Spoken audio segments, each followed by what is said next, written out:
Rise up!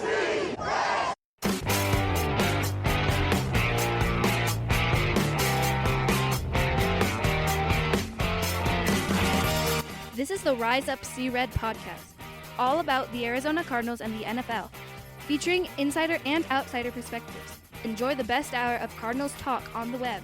Now here are your hosts, Jess Root and Seth Cox.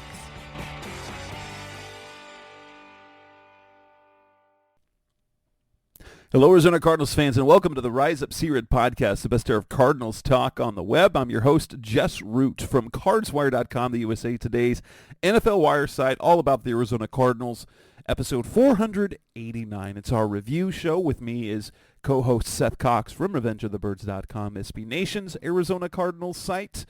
And this is the review show. The Cardinals lose 21-16. On the road to the Houston Texans, a game in which they were both exciting offensively and bad offensively, terrible defensively and then really good defensively, and in the end, a game that, they couldn't quite pull it off, and that team was very, very broken up about that loss, weren't they? Yeah, and it's just one of those things that it's unfortunate that, they're basically in,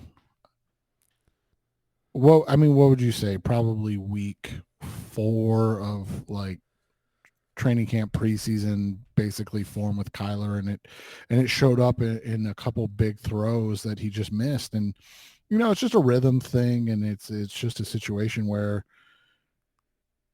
they need to figure out where, when this all comes together, because like you said, there were some real highs in the game again, but there was also some just stuff that you're like, that can't be something they miss. And then on the flip side, like you said, you had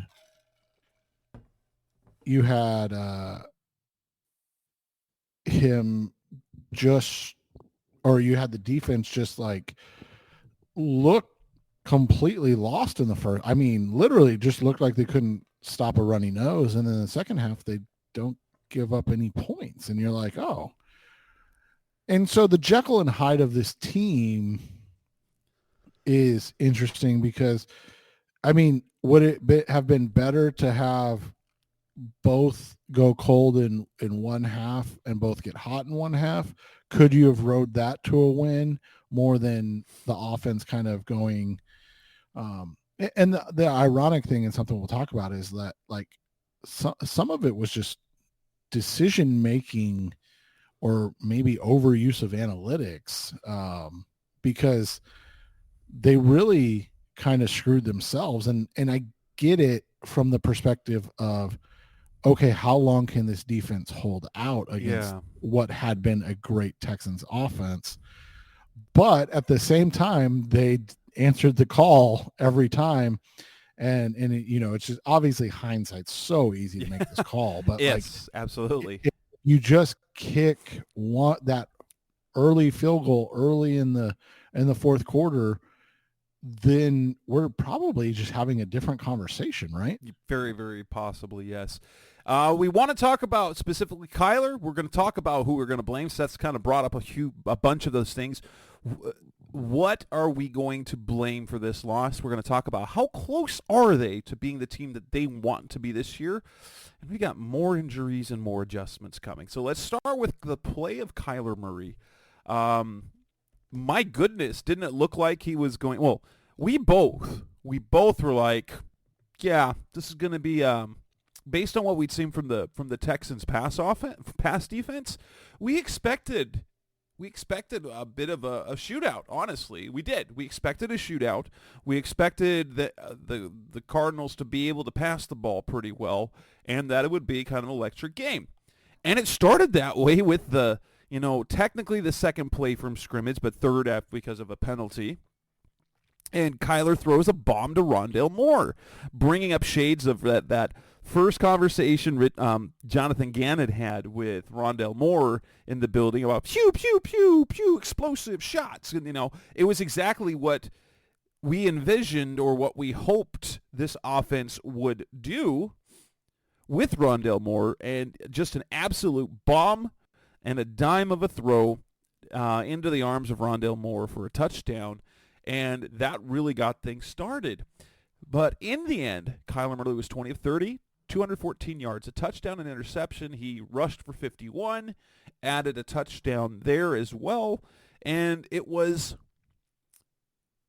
felt like, and I think you would agree, maybe you'll agree, that with what we saw against Atlanta, this was a little bit of a step backward. If you look at the totality of it, actually, if you look at specific moments, because they were in position again to go down the field, only he couldn't pull it off this time, and he, I'm not going to say it was rusty. It's just the timing wasn't there. He had a couple of stinker throws, and the timing, you could tell that it wasn't quite as crisp as it was against Atlanta. Well, and that's just what it was. There just wasn't the cohesiveness. There wasn't the familiarity, and you got to remember, in the end, the plays in the Atlanta game that won them the game were his legs, and then Trey McBride making a great play on the ball to come back and get himself in a position to make a 30+ yard catch. And in this game, there were instances where Kyler missed throws. I mean, obviously the easiest one to point out was the 4th down throw to McBride. There was another throw to McBride that was just an absolute stinker. Like came out of his. I don't know. On replay, I thought maybe it gotten tipped because it didn't look like at the beginning, but it just looked like it just wobbled out of his hand and went to the ground. But yeah, it was. And he said it was bad. It was bad footwork. He didn't get clean with that. But yeah, the McBride form, even the throw to Hollywood, was just. It was a really great play by Stingley, but. And it's been that case. Hollywood has been the most unlucky receiver. And Kyle Odegaard kind of tweeted like, Hollywood would have 3,000 yards this year right now at this point if his quarterbacks could hit him when he's open. Right. Kyler needed to put more on that ball, let Hollywood get under it. And it was in a place where Stingley was able to make a play on it, just took it away from Hollywood. And Hollywood, frankly, just isn't a physical enough receiver to play defensive back and to break up a play like that. Not at all. And so you go back and you look at the end of the third, start of the fourth quarter, and you just look at it. You have them getting to their own 43 in 3 plays, and then you have the really nice play by Dortch. Then you have a 3-yard loss, right, to James Conner, and then Kyler completes a pass to Elijah Higgins that they overruled and say it's incomplete. Okay, they decide to run a quick draw. They get 10 yards, and now it's 4th and 3, and you're thinking, oh, well, they're obviously going to go for it, right? Like, it was obvious. But you go back, and this is obviously the hindsight we're talking about, right? But you go back and you say, all right, this is a 4th and 3 from the 23. There's just under 13 minutes left in the game. And you kick a field goal there, and it's 21-19. Obviously, we have no idea if the game plays out exactly the same or anything like that. But there were a couple instances. Obviously, the first one, they basically get a 3 and out and then get screwed on what was one of the worst calls I can remember. My gosh. And, the old ball don't lie thing happens, and they get, Chris Barnes. Yeah, so luckily, they were fortunate enough that botched play didn't matter. But right. What in the world? Like, you know what the officials did, and this I know this is where from if people you're listening, you don't know what we're referring to. It was the punt that was ruled that hit. Starling Thomas? Yeah, and it actually hit a Texans player. and Thomas's reaction is what you would expect of someone who knew that he didn't touch the ball, because then the ball's free.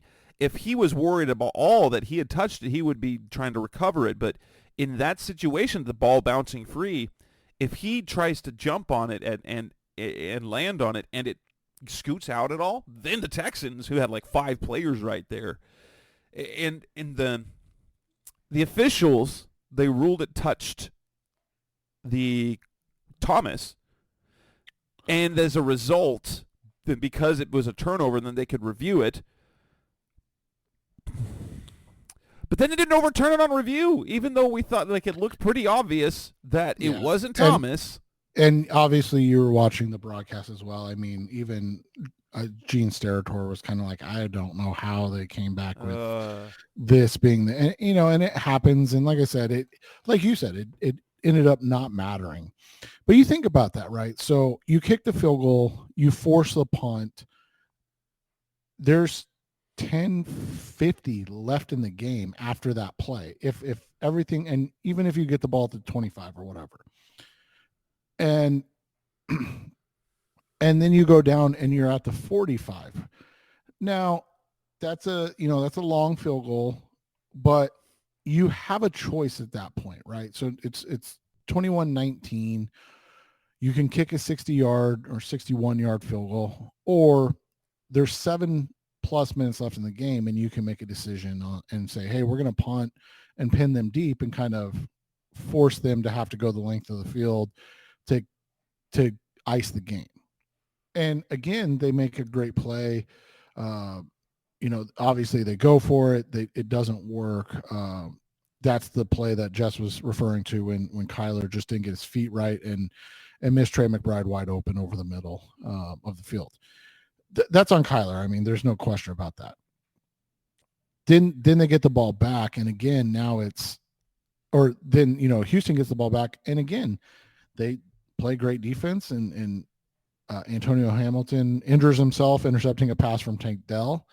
Poor guy, just cannot stay healthy. But so now they get the ball back with just under 5 minutes to go, and now they've got to go 81 yards to win the game. They only had 2 timeouts left. And it just seemed like, even though they went down the field, it just seemed like it was inevitably going to end in a negative way, because even in that situation, you look at it, they had an incomplete pass where it just looked like Dortch and Murray weren't on the same page. Then they get a delay of game. So instead of 3rd and 7, it's 3rd and 12. They get the pass to Marquise Brown, right? Next play, they get the pass to Dortch, 31 yards. And that kind of sets them up, and you're like, okay. And then they come back and they throw, they get another first down. And then coming out of the 2-minute warning, and this was the most puzzling one to me, they throw a screen or like a swing pass to James Conner, and they lose 5 yards. And now it's 2nd and 15. You really can't afford to take a timeout there. And you look at that, from that play until the next play ran, it took them all 35 seconds. And they only got a 7-yard completion to Jeff Swaim. So now it's 3rd and 8.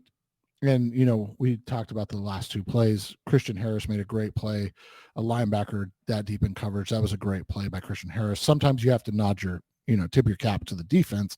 And then the last play was just one, he tried to heave it up. They went all out blitz, cover 0. I don't know if it's on Kyler or the receiver to recognize it and run a hot route on that, but nobody did, and he tried to throw it to Marquise Brown incomplete.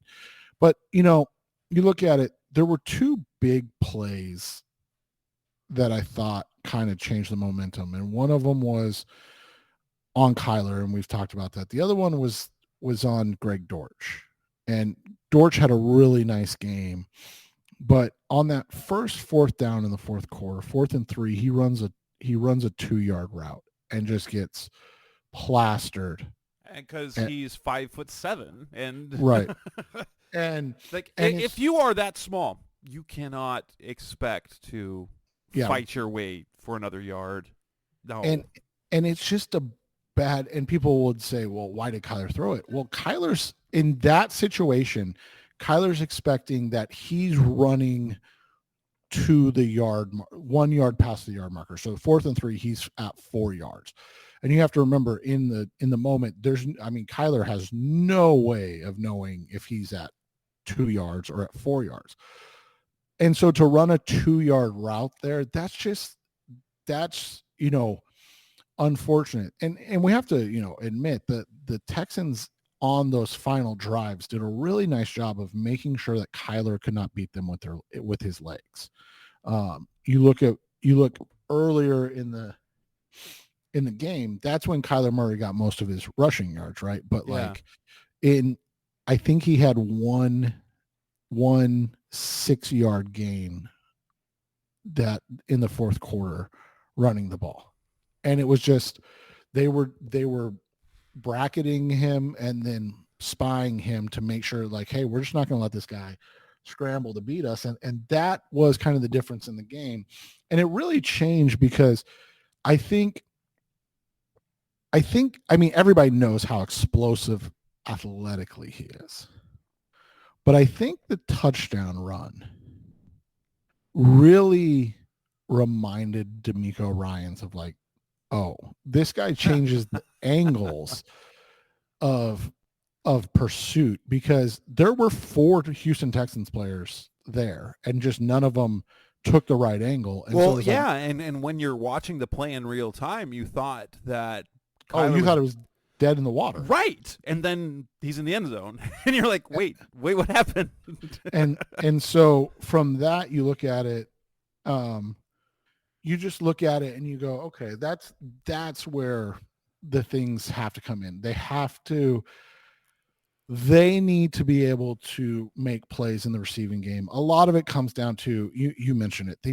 Without Michael Wilson, they only have Trey McBride as their physical kind of receiving option. I don't think we realized how much they missed the physicality of Wilson until that game. Right. Well, because it wasn't just you lose. Well, and it's the fact it wasn't that they didn't just have Wilson. They didn't have Zach Pascal either, because all 4 of their receivers are 5'9" and smaller. Well, and it's not even just the 5'9", but only Rondell Moore is really a guy that runs with any type of authority. That's absolutely. And so, like you said, you run that route with Dortch, and it's just one of those situations that you're like, dude, that's on you. You have to have better, field awareness, spatial awareness where you're at. The throw to McBride, that's on Kyler. Like, Kyler's got to make a better throw. The interception, like you said, Kyler needs to put that out more, let Marquise run, similar to what he did with Rondell. And I just think he didn't. I think a lot of that is the timing that we're talking about of like, oh, I needed to throw that 3 yards, 4 yards further down the field and not let it float as much as it did. And that's what I'm saying. It's just time. It's not anything I'm worried about. Like, if this was the Eagles game or obviously the Seahawks game, and it's a similar situation, he's making these errors, it's like, okay, then this is something that we can have a discussion about of like, does he have the feel back, or is it, does he not have it? But like, the one thing we were curious about coming back was his explosiveness, and that's still yes. And so there's one concern about Kyler that, and I think what it is, I think it's partly just a bad habit because of his ability to throw off platform.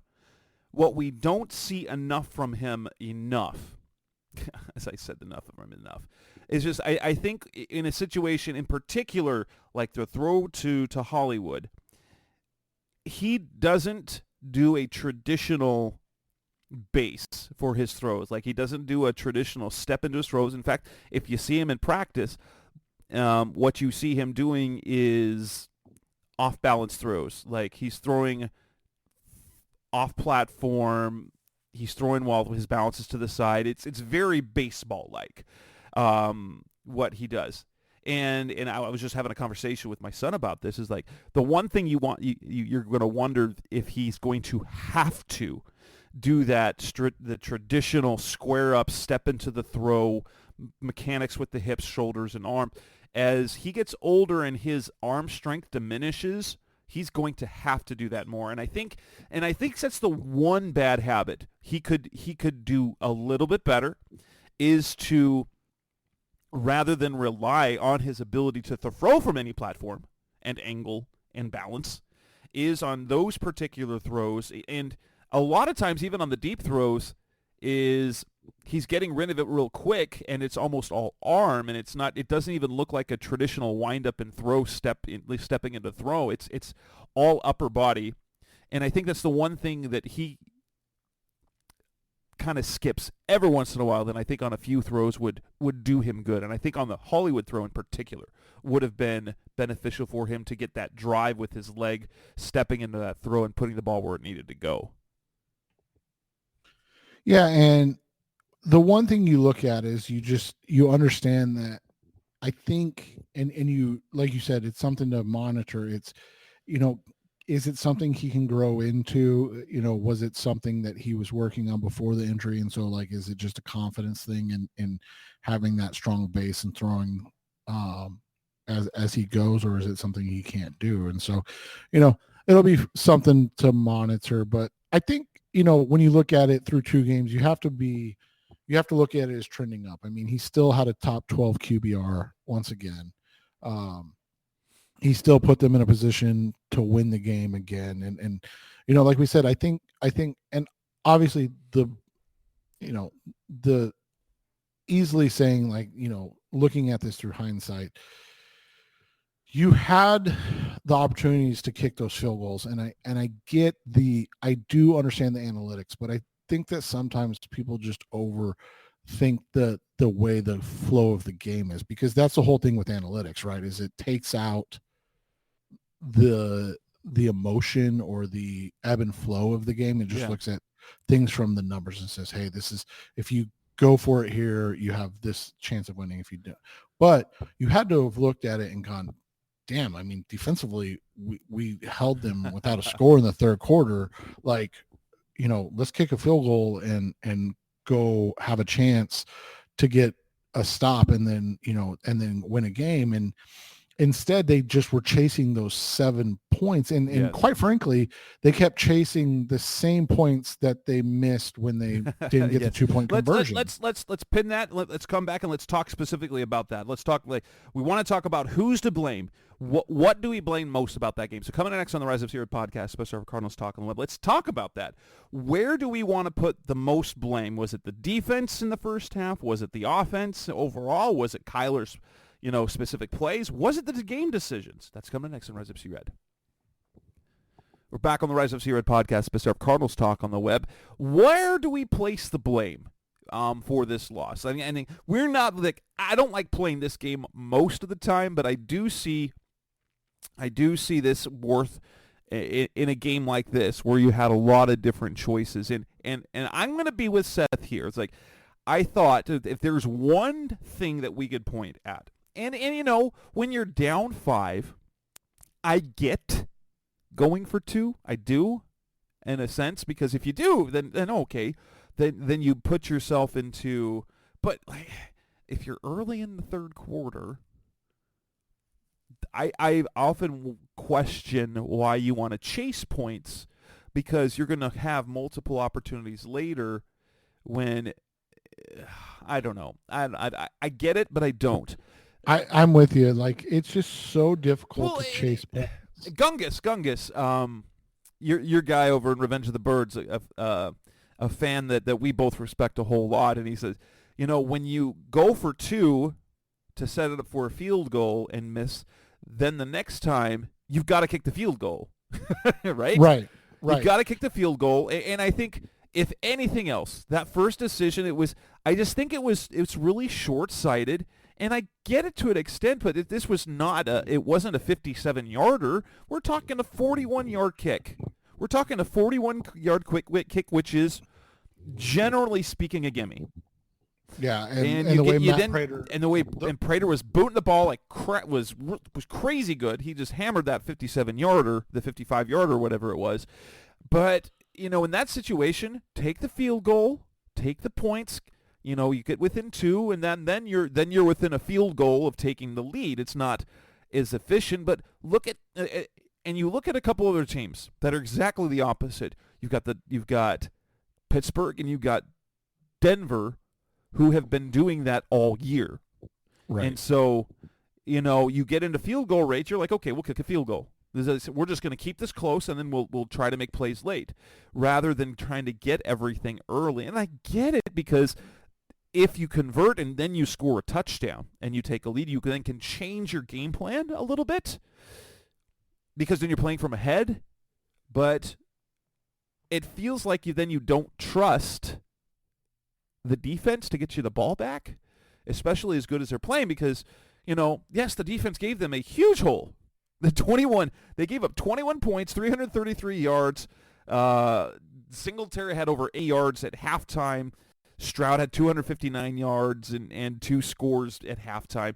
The first half defense was, oh my gosh, the Texans were absolutely shredding that Cardinals defense in the first half. So I guess you can also blame them for getting too far behind. So yes, they got the 7-0 lead, but then they just kind of eroded, which is weird, because even the defense was, if you look at it, it's not like they were killing it, but it was basically towards the last half of the second quarter, the offense kind of sputtered, because they took the 7-0 lead, then they had a 10-7 lead, then it was 14-10, and then it was 21-10.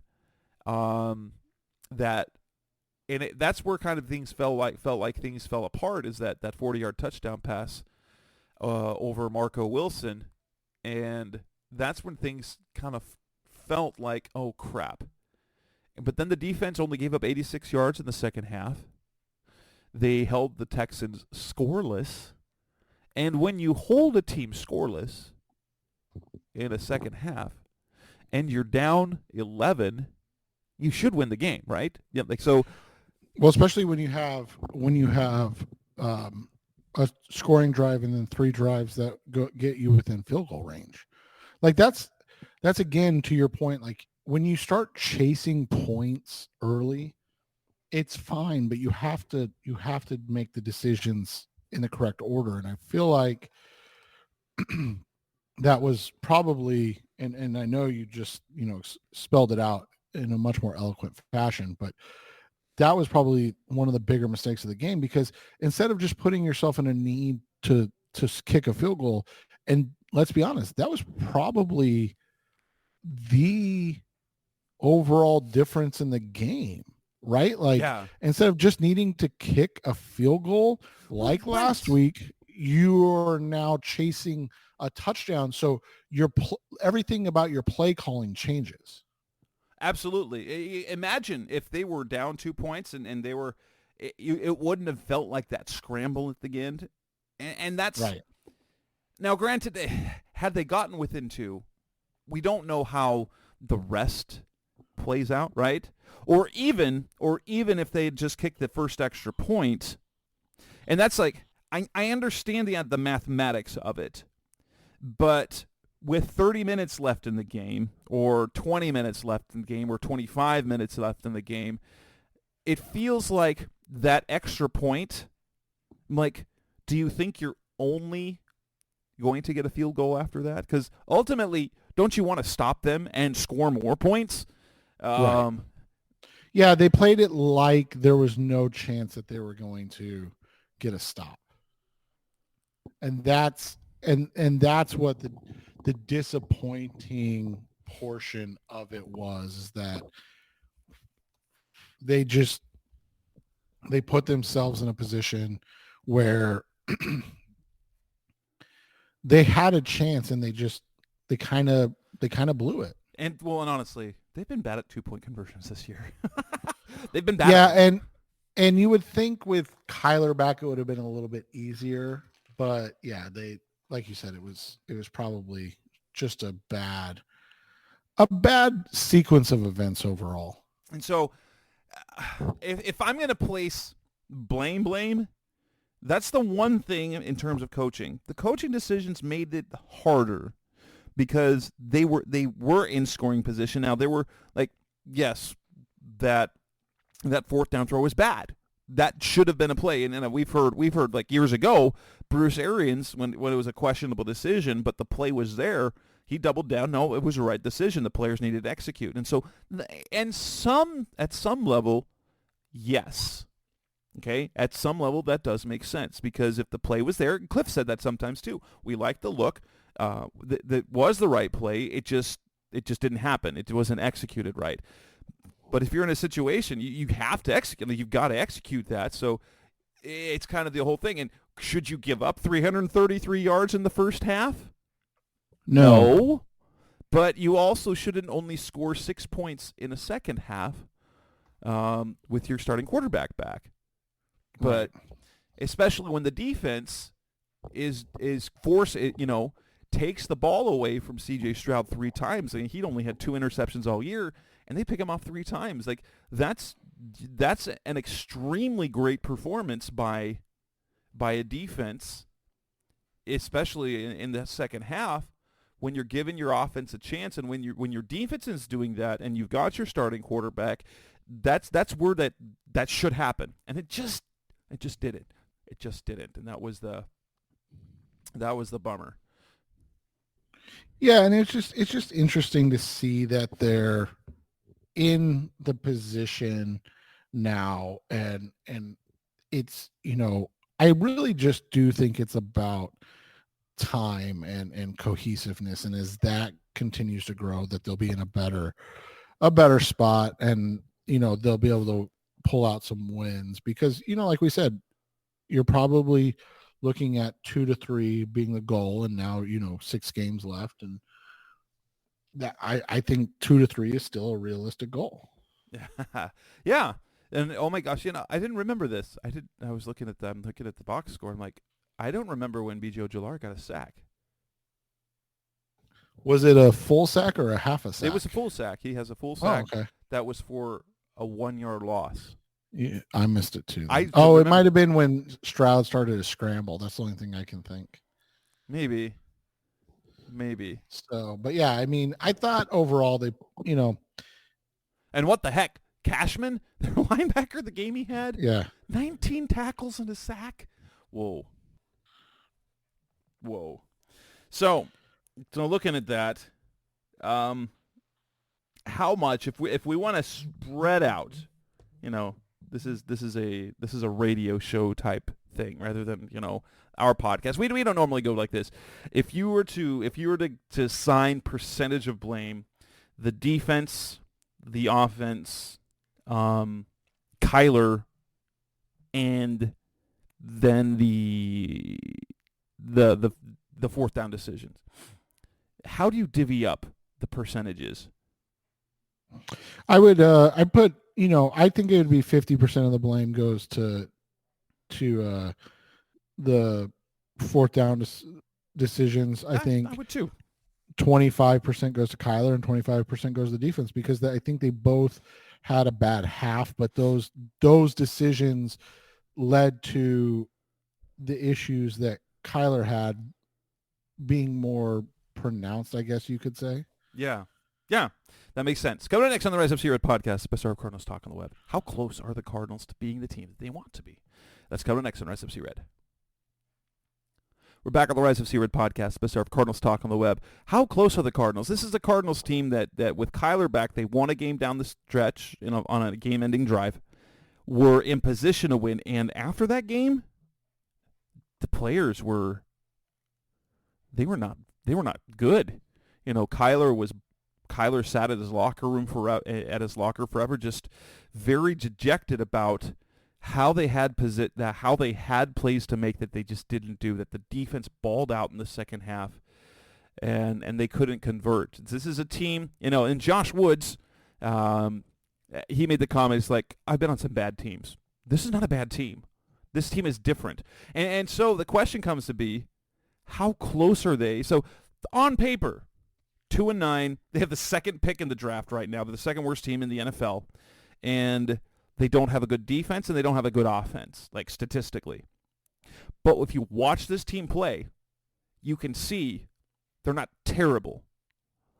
How close are they to being the team that we think they can be? This feels like this could be like the way that they're structured. This is a win ugly kind of team, isn't it? Yeah, right now it definitely is. They just lack the talent to do anything else.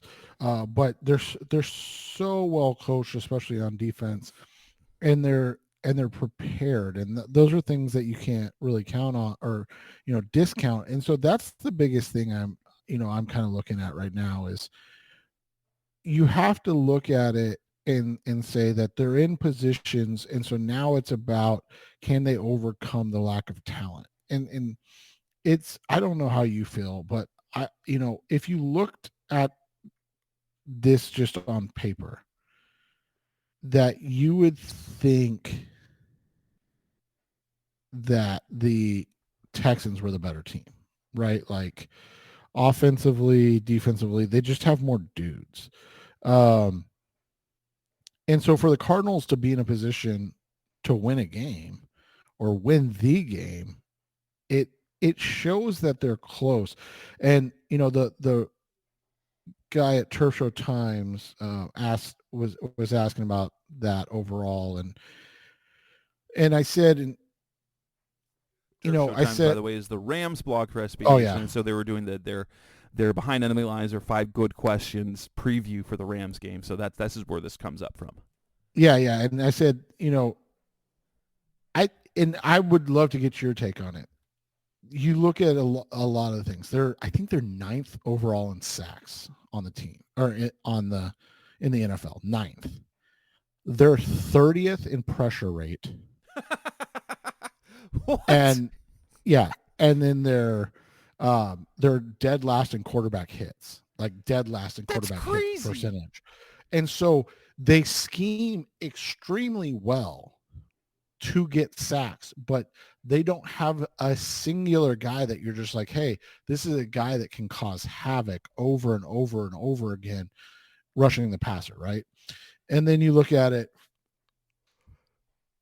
and you look at that game and you say, if you're talking about like a lot of what happened on Sunday, you're frustrated, and you should be. I mean, that's a winnable game in a season where you lack the talent that you'll be in a lot of winnable games. Yeah, and so you look at it, they just don't have a pass rusher, right, that strikes fear in creating pressures or creating havoc consistently. They do a great job of scheming up things, though. And then you look at their performance on Sunday, and you look at the overall aspect of it, and you go, man, can you imagine? And obviously, I still think it was the right decision, but can you imagine Will Anderson on that defense? Did you hear? I know. The interest is complete side note. Pro Football Talk had a quick interview with him, and I know he's saying that he would say something different, but being there in Houston, he said, "I'm glad I'm here and not there," referring to Arizona. But I mean, I don't doubt it at the time. I mean, the thing is with D'Amico Ryans is he's a very appreciated coach, and so the culture he's building and the unknown of what's happening in Arizona, before Gannon got there. I mean, it kind of makes sense, but I think it's changing, especially the perception, because I mean, Gannon has the respect of a lot of people, and the way that his team has played. Now, you're only going to get that respect for so long, but it feels similar to what you're seeing in Detroit with Dan Campbell, right? Yes. Like that they're building the culture into the right thing. And that's, I think, the biggest thing is you look at this and you go, there's so much time left in the season. I know 7 weeks doesn't seem, or 6 weeks doesn't seem like a lot, but there's so much time left in the season. And when you look at the mock drafts and things like that, like one of the most positive things I can say is that the Arizona Cardinals are in such a good spot for what they need heading into the season. And I just think that is how you have to look at the situation. It's unfortunate that they're missing out on a win like they should have had last week, right? But if you just look at the outcome, you're going to miss the process. And I think the process is telling us that if they get a guy, say in this instance, you mentioned it earlier, they're drafting number 2. Say they're sitting at number 2 and the Giants or the Texans or the Titans or the Falcons, or maybe even the Commanders, right? Or all need to get in front of the Patriots, who are sitting at 3. Or the Patriots are even like, hey, we'll give you, 3 and 36 or whatever it is.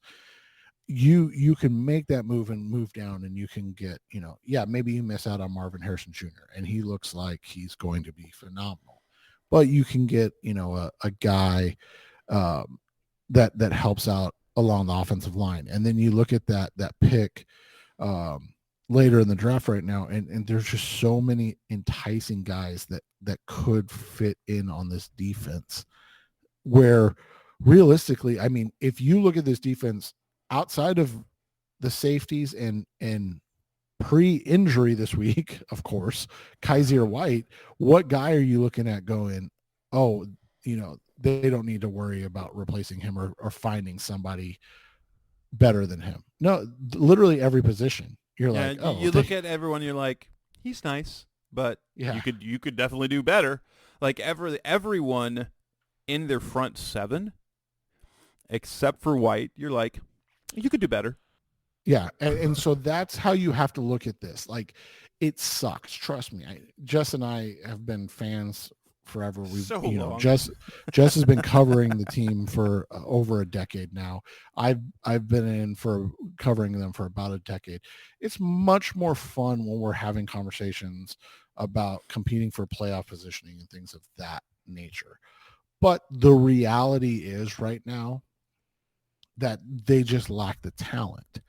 And so if the process, or you're lamenting things like, oh, they should have won that game, but then you can look at it and go, man, if they just had a guy at this position or a guy at this position, that probably changes the outcome of the game. And that, to me, is why I'm like, I hate it.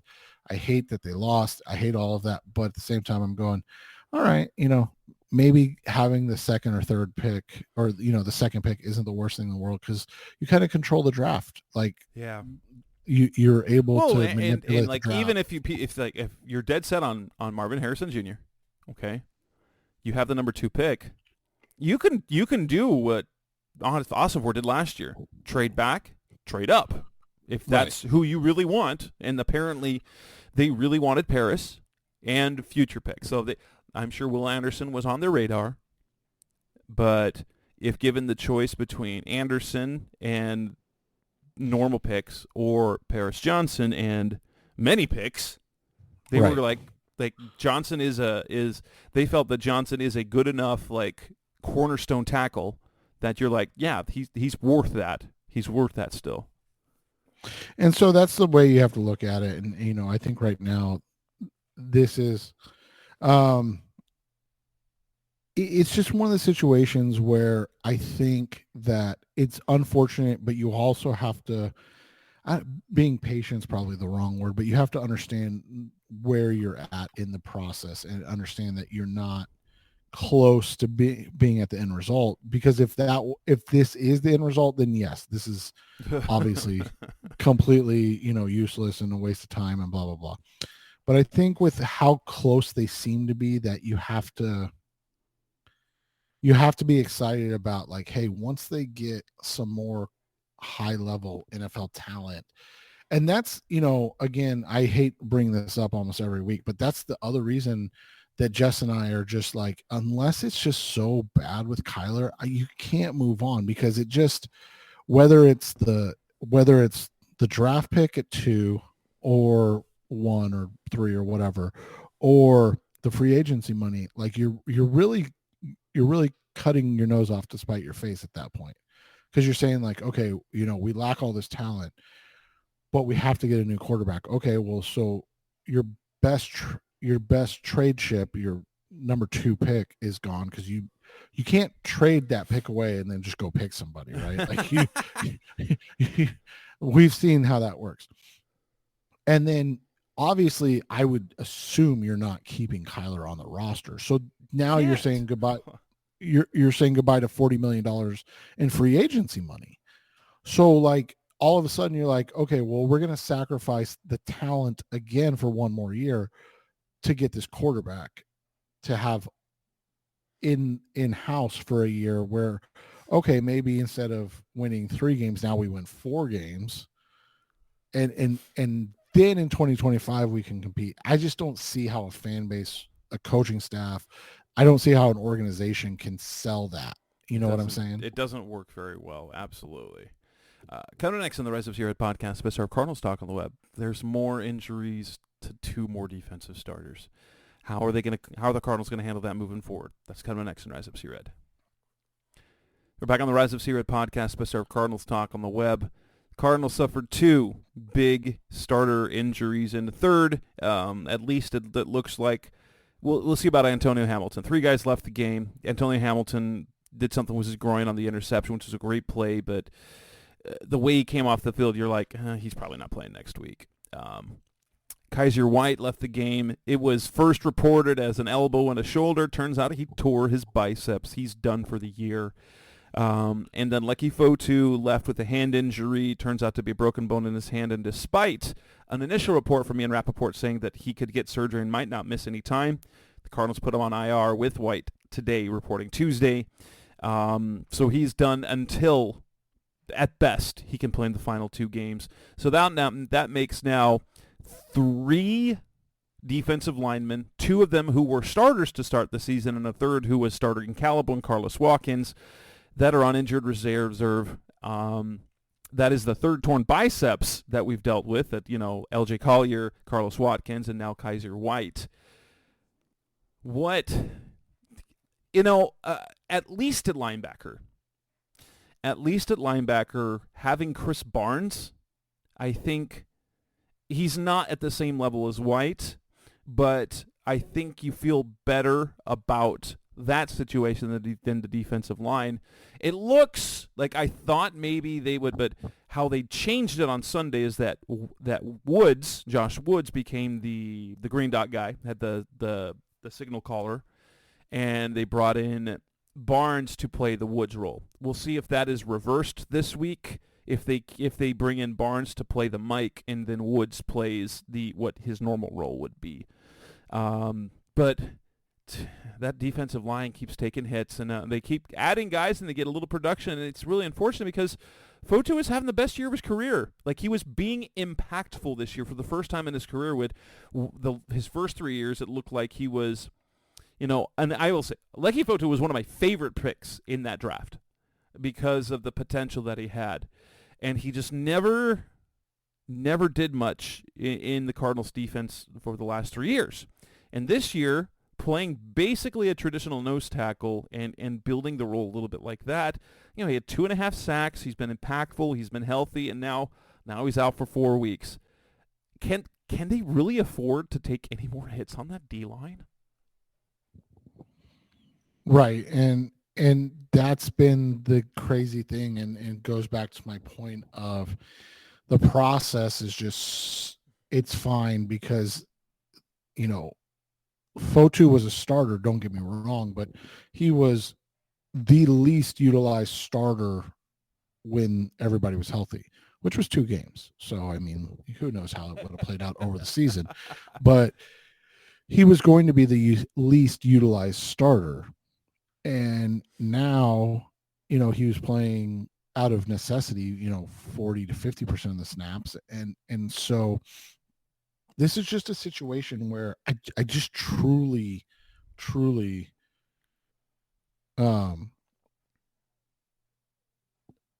it just seems like we can't get a break in this situation. and it's funny because, you know, I don't think when you look at it, you and I are like, oh, this, you know, if these guys are healthy, they're a 5-6 team. No, I don't think that's what we're saying. I think what we're saying is that you're just able to compete better. Yeah, they'll have a less bad defense. Like they've done okay, and then there's some metrics they do okay, and then there's others like you're like, ew, like they give up the second highest opponent passer rating in the NFL entering last week at 101. That, you know,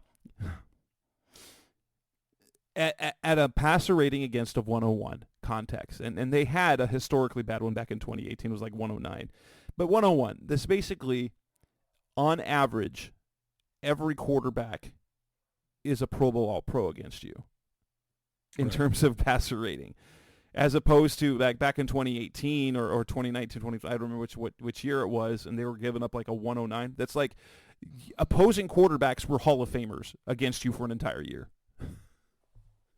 Right, and that's, you know, what makes it difficult. And, you know, it's just a situation that it just seems untenable, and it always has been. I mean, we knew that, and like I said, the big thing was that you just don't have the talent anyways, and now you're losing what is probably, you know, one of your more talented players. And so it just makes the whole situation a little more difficult to deal with and having to work through, because it's just not something that you can overcome, especially this late in the season, right? Yeah, because what you definitely need is more Roy Lopez and Ben Stille to fill the middle of the defensive line, right? Right. I mean, Roy Lopez he's not bad, but Ben Stille is a guy, and Jonathan Ledbetter still got the shoulder injury. We'll see if he can come back this week, but they're having to go deep into that defensive line room. That's now, you know, 2 of their 3 opening day starters are on injured reserve. And then their best backup in Carlos Watkins is now on injured reserve to go with Fotu. They've missed basically, you know, Ledbetter's missed games. You also had Kevin Strong. I think he missed a game on top of the games that you already missed. And so now you're down to like defensive linemen 4 through 9, like in terms of the depth chart. And it's just, ooh, at least on even like Chris Barnes immediately came in and made a big play. And Chris Barnes was one of those really underrated signings. He's not dynamic. Like, I will say this, Kaiser White is a tone setter. He is physical. He's a dog on the field. Like when he gets in the mix, he's trying to inflict pain and take the ball away. I think he leads the teams in tackles for losses, which is good. That's impressive from that Mike linebacker position. He's making plays. He's a defensive captain, and so we're going to see if they can continue to compete, at least defensively, while hopefully the offense can pick up. And I think with that, I think we can wrap up this edition of the show. The rest of the week is a little bit up since it is the holiday week. It's a little bit up in the air. We don't know whether Seth and I are going to, we'll try to do a preview show for the Rams game, and I'll try to get Cam DeSilva from Rams Wire as well sometime this week. But if not, you know, at minimum, we'll talk about the Rams next week after the game in next week. So maybe a show or 2 coming up the rest of the week. That's Seth Cox. I'm Jess Root. This is the Rise Up See Red podcast. Of course, thanks for listening as always. Thanks for listening to the latest edition of the Rise Up See Red podcast. Listen to previous episodes and subscribe to the show on Apple Podcasts, Stitcher Radio, Audioboom, or many other podcast platforms so shows are delivered directly to your mobile device. Please give the show a 5-star rating and always support the sponsors who support the show. We'll be back soon for the best hour of Cardinals talk on the web. Rise up, Red Sea, be Red, See Red, and of course, Rise Up, See Red.